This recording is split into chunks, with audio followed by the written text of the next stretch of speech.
Hey, what's going on, guys? Welcome to the channel. Welcome to this video. Just wanted to take the time to make a quick video on this 300 that I just got. Just kind of wanted to show it off, show you guys what it's about. It's got a little trick under its sleeve, under the hood. It's not your typical 300, but yeah. Like to show you guys what I got here on trade for this old truck that I traded. I'll throw in a picture, explain the story, all that here in a minute. But yeah, let's show you around with it. All right, guys, so here she is. This is a 1991 Nissan 300ZX T-top model. It is a base model car. It was originally a naturally aspirated. It's technically still naturally aspirated, just with a little more displacement under the hood. A lot more displacement, actually. But as you can see, it's a 34-year-old car. It's not by no means a beauty queen, but I'd say it's in pretty decent shape for what it is. 34 years, that'll put a hurting on any car. I don't really care what you're driving, unless it's just been garage kept all its life, which this one obviously hasn't. But it's not in horrible shape. As you can see, it does have working T-tops. Now they do leak. That is, my video cut off there. Don't really know what happened there, but what I was saying was, yeah, the T-tops do leak.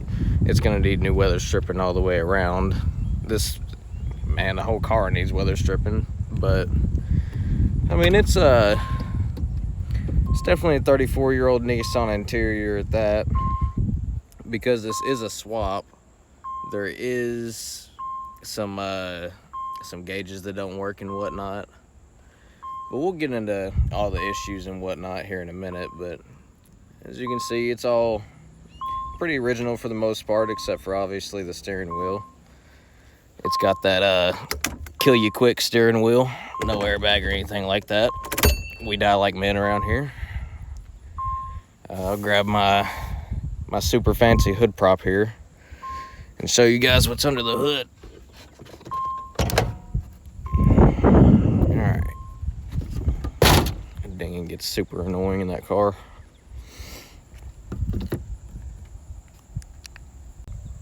All right, now that I got my super fancy hood prop in there, here she is, boys. This is a Gen 353 V8 LS. That would be, I believe, 99 to 07, so a pretty common motor. You can find these anywhere. If this motor was to blow up somehow, some way, then I wouldn't really be too hurt about it, being that I got all this stuff for the swap, and all I would need to do is go to a junkyard or marketplace, find a new motor, swap over all the parts that I can, and I'd have a pretty solid running motor again. I don't know, here, don't really know off the top of my head everything is done to it. I will put a picture of the build list in the video, but I got a list of its problems here and a couple things that are done to the motor. Main things. Let's see. It is a full LOJ swap kit. That's Lion Judah for anybody who's not familiar with the swap companies. It's got a freshened up bottom end in it, so they tore it all the way down to the bottom end, freshened things up from there. It's got a BTR Stage 2 truck cam in it with 706 heads put on it, and those are shaved 30 over, ported and polished. And it's got a built 4L60E for a transmission behind it with a Yank 3200 stall converter. That's just a couple things that are done to it. Like I said, I'll put the full build list into it. I got a screenshot on my phone of everything that's been done to it, but it's not a bad quality swap. As you can see, it's pretty tight fit, especially here. Definitely here. You can see, I don't even think, yeah, I can't even fit a finger in there, man. It's crazy fit, man. They barely got this motor in here. But it's a cool thing to see nonetheless. I don't think this motor supposedly has much more over 10,000 miles on it when I received it, and I probably drove the car about 5,000 miles. I don't really drive it as a daily or anything because it does have plenty of issues. It's got plenty of issues. It's definitely a project car, but I mean, that's kind of what I wanted. You know, I was wanting something that I could spend time working on over time, spending money on, creating content on. One of its big problems is the whole cooling system needs a complete overhaul on this car. I mean, if you look in here, you can see the radiator cap has a Z on it. It is a factory Nissan radiator. Lord knows how old it is. I don't know if that would be the original one or not, but I know that it is old, and I know that it needs updating. It's got 3 radiator fans on it, but I mean, even then, they don't really keep up the best, unfortunately. I don't know if you can see the wiring down there, but I had to completely redo the wiring in this car when I received it, because I don't know if you can see that little terminal down there, but that's where they originally had the fans grounded, at least the front 2 here. And those fans, I popped the hood one day when I realized the car was getting hot on me, and those 2 fans up front weren't even on. So yeah, I tore all of the wiring out that was originally in there and completely redid the wiring for that. And then we got 1 factory fan sitting up here. And I mean, the car does okay driving down the road as far as cooling properties, but if you're sitting at a stoplight for too long on a 90-degree day, for example, then it will get hot. It'll get over 210 degrees quick, and I think it just needs a complete cooling system overhaul. But I'll sit here and I'll go through the list of all the things that I got wrote down of things that this car needs. So, starting with this motor right here, we got the fact that it needs to be retuned bad, because it has a couple issues. It's got overdrive that's not engaging in the transmission, and I don't think that is a physical transmission problem. I think that's a tuning problem, because it pretty much got backyard tuned. I mean, I don't think the guy was too experienced with what he was doing. Probably a YouTube mechanic, hell, I don't know. But yeah, overdrive definitely is not engaging. This thing going down the road at 60 miles an hour will be sitting there turning 2,400 RPM all day long. And obviously that's going to wear out the motor over time faster than it normally would. And it's just something that's making it get horrible fuel mileage. Like, this car probably doesn't get 10 mile a gallon if you try to daily drive it right now. I mean, it's not ideal, especially for a car that only weighs about 3,500 pounds. Let's see. It's got the overdrive that's not engaging. We got, let's see. What do I got wrote down here? I got a little list here. It's got, it's got moments here and there where the car will actually try to stall out if you do a pull greater than 50% throttle. So you'll go and do a pull in the car, and then let's say, for example, the next stoplight you get to, you'll slow down to it and it'll start to try to die down. It'll start to drop below 600 RPMs or so, and it'll start trying to just stall out on you. You gotta get a little bit of gas here and there, and I mean, you can sit there and feather the throttle through it and you'll be okay, but it's just one of those things that are more or less just annoying more than anything. And the other issue here is it's got some issues with second gear and the fuel mapping for it. Like at a wide open throttle pull, it'll sit there and rev bang out through the top of second gear, and I don't really like how it does that. I feel like it should have a smoother fuel map in it for second gear. Third and fourth gear, they do great. This car pulls like a mule in third and fourth gear. Second gear, especially when it can gain traction, that's half the battle right there, though, in first and second gear. And let's see, is there anything else tuning wise? Yeah, I think that's about it. This car is located in Kentucky, so I do have BTR at my disposal over there in Bardstown for who I can go and get it tuned professionally by. I'm thinking that's probably what I want to do, just because that's a very specific LS swap, LS swap, LS motor in general tuning shop. I think I'd like to take it down there. I gotta call them up one day and get a price on how much that would be. But I'd be looking into making a video on that, if anything. Let's see. I already went over the cooling system. I want to do a complete overhaul on that. Thermostat, water pump, radiator, possibly fans. I don't know. It just kind of depends on how good those fans work out after the whole cooling system overhaul is done.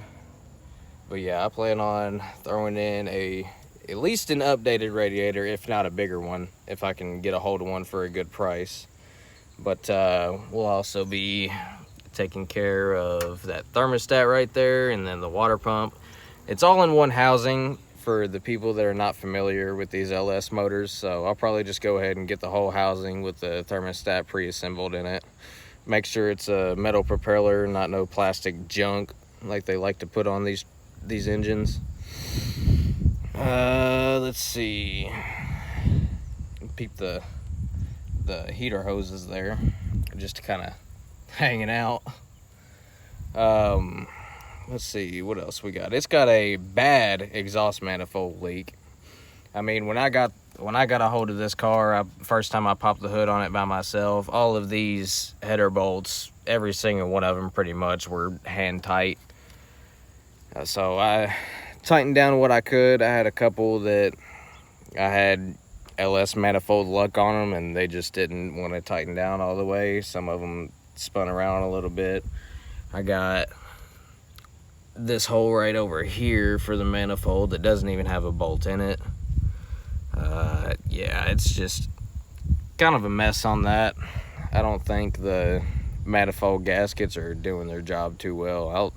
I'll start the motor back up here in a minute and see what you guys think in the comments, but it's got a really noticeable tick in the motor, and I don't think it's anything to do with the lifters or anything on the top end, because it doesn't really have that ticking noise when you're up here in the engine bay listening to it. You can't really hear it from the top end, but if you get down here, for example, into the fender, then you can hear it clear as day, or under the vehicle, clear as day.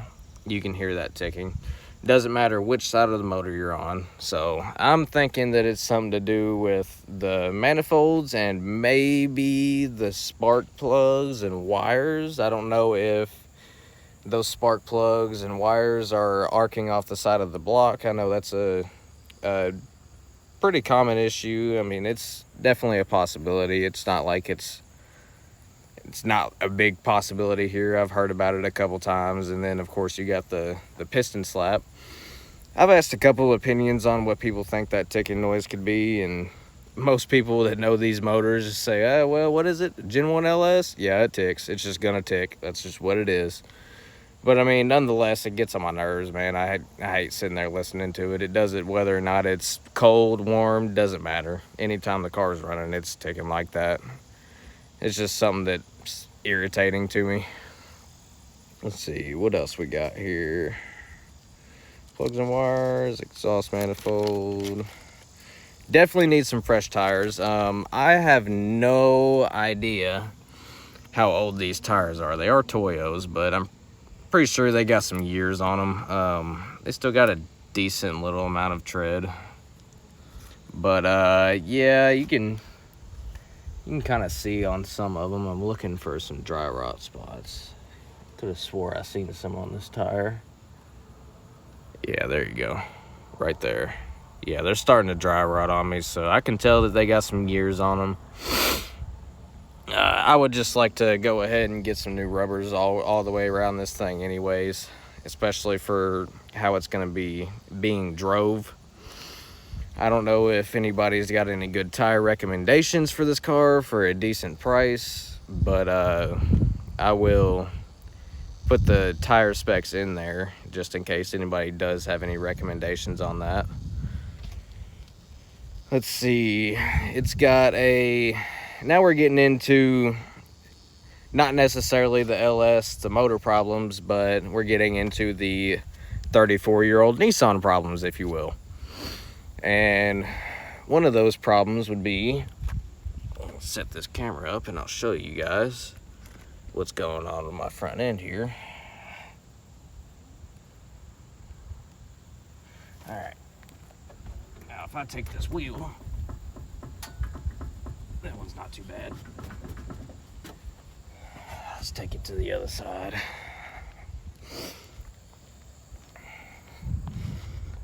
See if we can get this one and do it a little better. Oh yeah, I don't know if you guys can hear that or see that, but yeah, we definitely got some play in that steering rack. I've been under the car, and you can definitely tell it's the steering rack ends. It's not the tie rods. Tried to see if I could get away with tie rod ends, but that's not the issue. Yeah, those are gonna have to be switched out. But for right now, it's mint if you squint. And when I do that steering rack, I'd like to put electric power steering in it. They make a kit.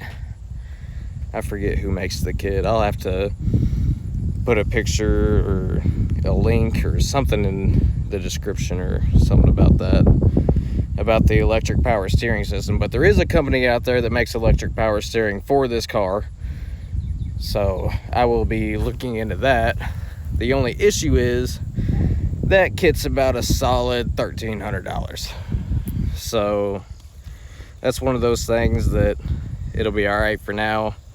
You just got to be a man to be able to turn the car right now. I mean, it's not horrible, especially when the car's rolling, because it is so light. This thing's like a Japanese fox body. So, I mean, it's not horrible. It could be a lot worse. What else we got here? Yeah, it needs new weather stripping all the way around, like I mentioned earlier. Unlock my door here. Yeah, it definitely needs new weather stripping, especially on these corners where it's just completely wore out. It's just completely taken out right there. Dry rotted in some spots. I mean, it's definitely seen better days, but it's probably also original weather stripping. And you can just see it dry rotting, cracking up everywhere. The doors, window seals, everything. I was originally just gonna do the door seal coming around the T-top and down the A-pillar, but the more I got to thinking about it and the more I got to seeing it, I think it's gonna need new weather stripping all the way around. This hatchback ain't too much better. I'll pop the hatch on it so I can show you guys what I'm dealing with back there. This little lever's pretty cool on these cars, because if you push down on this lever, for the people that don't know, it'll unlock your gas cap. Oh, yeah, well, y'all get the point. And if you pull up on it, it will open your back hatch. Pretty cool little design. They got a pretty cool little sunshade back here too, for any type of cargo. I got the T-tops hanging out back here, especially since I don't have any spare tire. If I get a pop tire in this car, then I'm kind of screwed. But yeah, it's definitely seen better days interior wise back here too. The weather stripping doesn't look horrible back here. I mean, it's not all cracked up or anything, but the top of this hatch here, it does like to hold water. I got to figure out what the issue is with that. It's looking like, oh yeah, I think it might be that area right there actually, because when it storms and you open this back hatch the next day, for example, you'll have a stream of water coming down here, and then it'll start dripping down onto this speaker. And speaking of the speakers, it does need all 4 speakers replaced. It's got the factory Bose system. I believe that's 4 3.5-inch Bose speakers, but these 2 back here are the only ones that work. there is a way that you can upgrade those to, I believe you can do about up to 6.5 back here somehow. I don't really know how that's going to work. I'll have to do more research on that, but I definitely want to upgrade the speaker system in this car. Especially the front speakers. The door speakers aren't even functioning anymore at this point. But they do make a adapter bracket and a little PVC panel once you take that door panel off that you can bolt in. I'm pretty sure it's factory bolt holes for this car. And you'll be able to fit 6.5-inch speakers up front. If not the back, you can at least do them in the front, I know for a fact. And then along with that, I will be updating this head unit. It's pretty old head unit. I don't really know how old, but you can tell it's got some age on it. I mean, it's got a DVD disc reader in it, so you can tell it's got some age just from that. I mean, it's 2025. You don't really see DVDs in general anymore. I know everybody can attest to that. I got still got the original. Here we go. Still got the original ashtray area here, but the reason why I have that taken out is because that's basically the only type of cup holder that you have in this car. The 300s, they have no type of factory cup holder for the most part. I mean, doesn't matter where you look, there is not a single place to put any type of cup. I don't care where you look. That's kind of one of the things that they weren't really thinking about back in the day, I guess. But I mean, I guess this car wasn't really built for comfort neither. It was built for that sporty style. Let's see here. Needs window motors, regulators. This window over here. I'll turn the car on real quick and show you guys.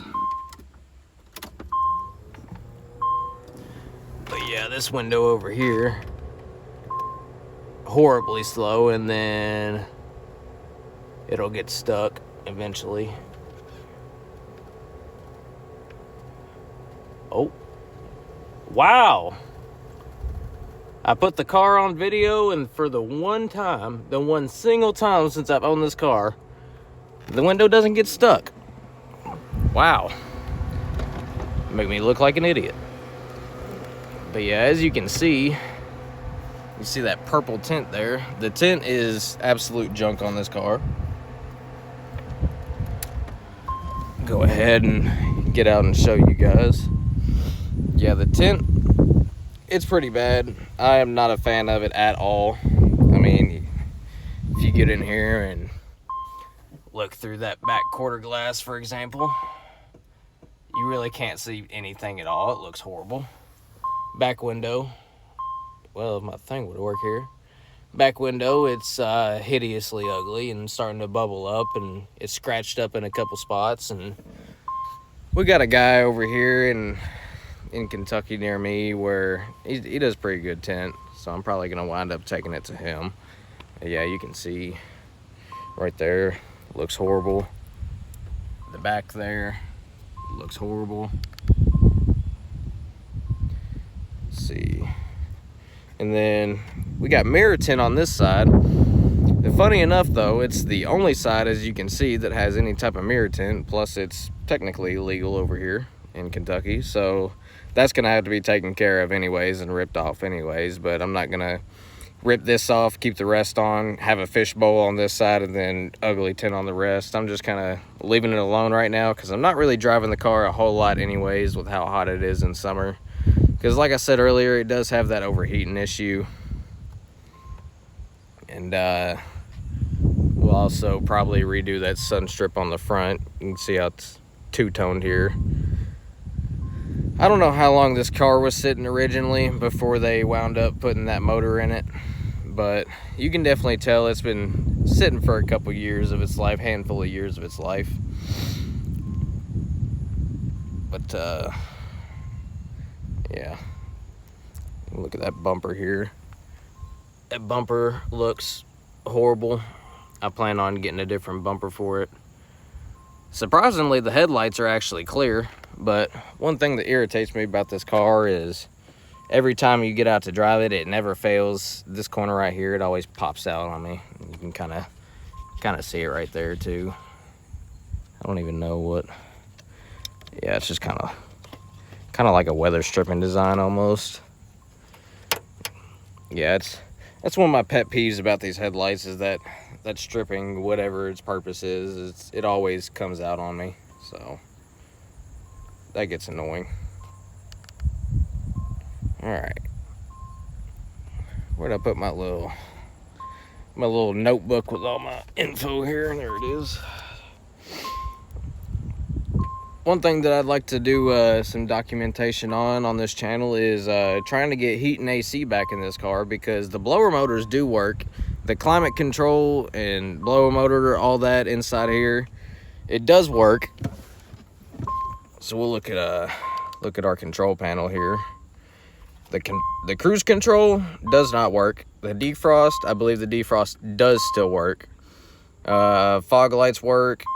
I don't really know about the dimming and whatnot. Headlight switch, all the lights work except for the ones that have burnt out bulbs. I think I got one high beam that needs to be put back in. Here, I'm gonna shut this door real quick, get rid of that dinging, then we'll get rid of this death wheel here. Oh yeah, one cool thing about this car is it does have the automatic seat belts still in it. So those do come when you open the door. Seat belt stays with it, in case anybody was wondering, in case anybody hasn't seen that design. It's a little unique, and when you're not used to it, if you ever don't take off your seatbelt before you try to get out of the car, just for some reason you forget, then the door will 100% take you with it. I have been victim of that and done that before. I'm gonna roll these windows back down. It is hot. As you can see right there, there is a aftermarket water gauge. It kind of looks like crap right there, but I mean, I don't know if I'm gonna need to use it or not. The factory gauge right there, it does technically work and it does technically read, but it has an absolute disco party right now, and I think that's because the thermostat, I just discovered recently that the thermostat is staying wide open in this car. That's another reason why I was going to go ahead and replace that whole unit up there, and that thing will just have a complete party the whole time the car is running. So it doesn't really know what's going on. What I have to wind up doing is I have a little digital reader in there for the OBD2 port, and I just Bluetooth connect that to my phone. I'll set my phone up there on my mount, and then just monitor my gauge, speed, RPM, all that from right there. Because, let's see, we'll go over this cluster real quick with you guys.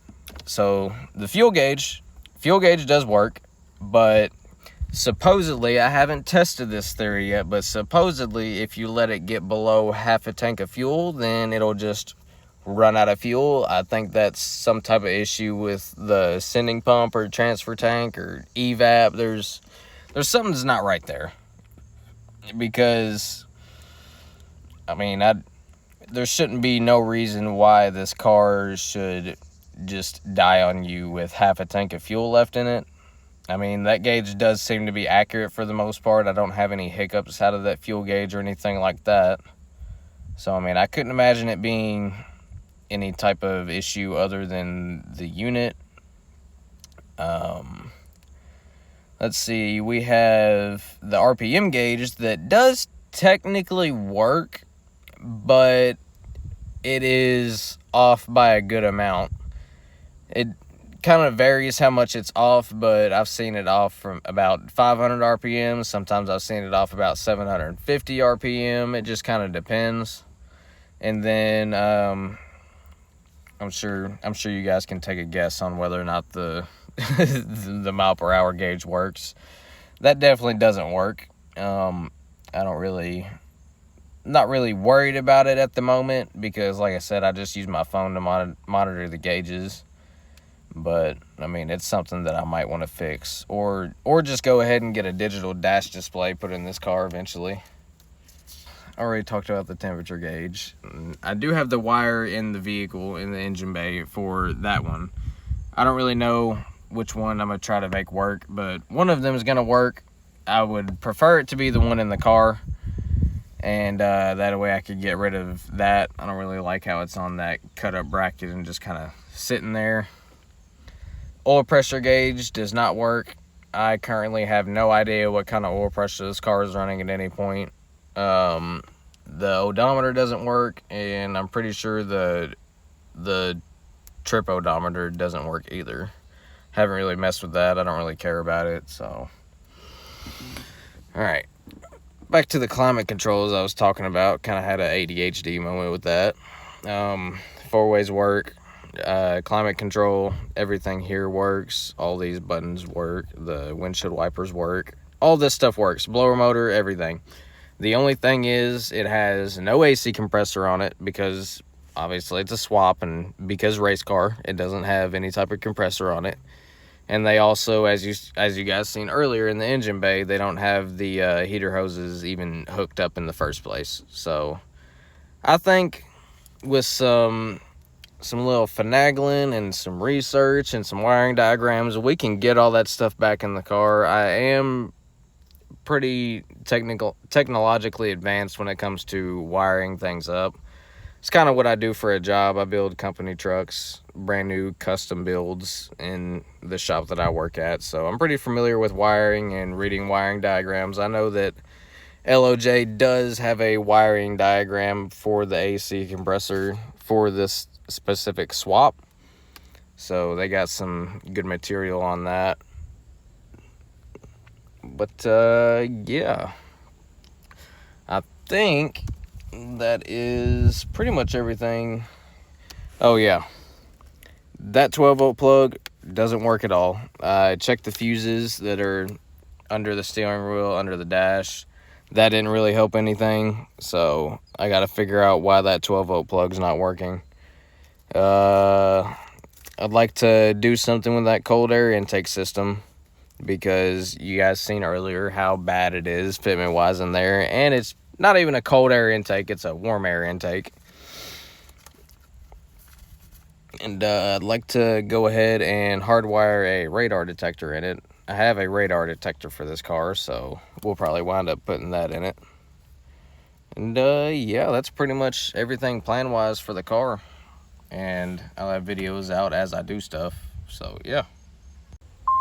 Alright, we're gonna go ahead and fire this car back up, let you guys listen to it, and let you guys hear this beautiful LS tick it's got that just gets on my nerves to a T. One race car thing we got going on is it's got the starter on a switch here.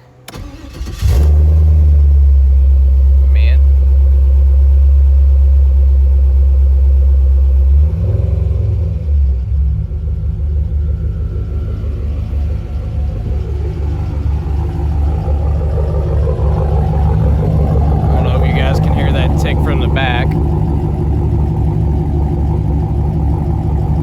mean, it's got a good little sound to it. You can definitely tell it's got just a little baby cam in it, but it sits there and it idles at about plus or minus around 700 RPM ish right now with whatever backyard tune they got on it. I mean, it don't run bad just sitting here. Like I said earlier, sometimes it's just a second gear thing. Usually third and fourth gear are the main gears that you'll do a pull in, a rolling pull in, and I mean, they do pretty solid. But I'll let you guys hear this tick from the fender here.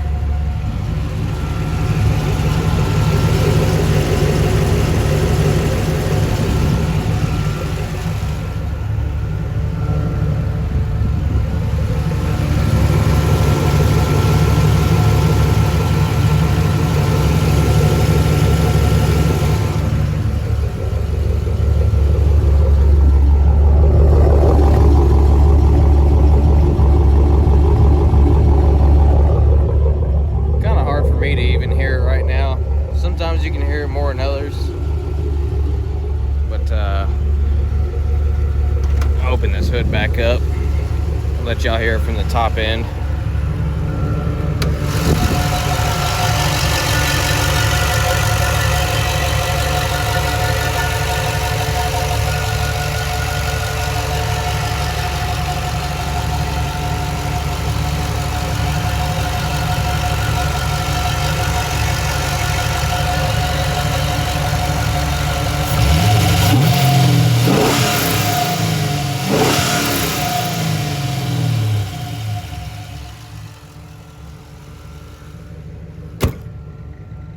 Much of anything going on the top end as far as ticking, but it is a solid running car. I'll let you guys hear some exhaust note from the back of it.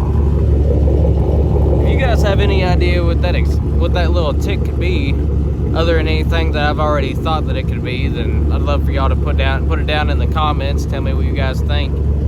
But I'll get some exhaust clips for you here.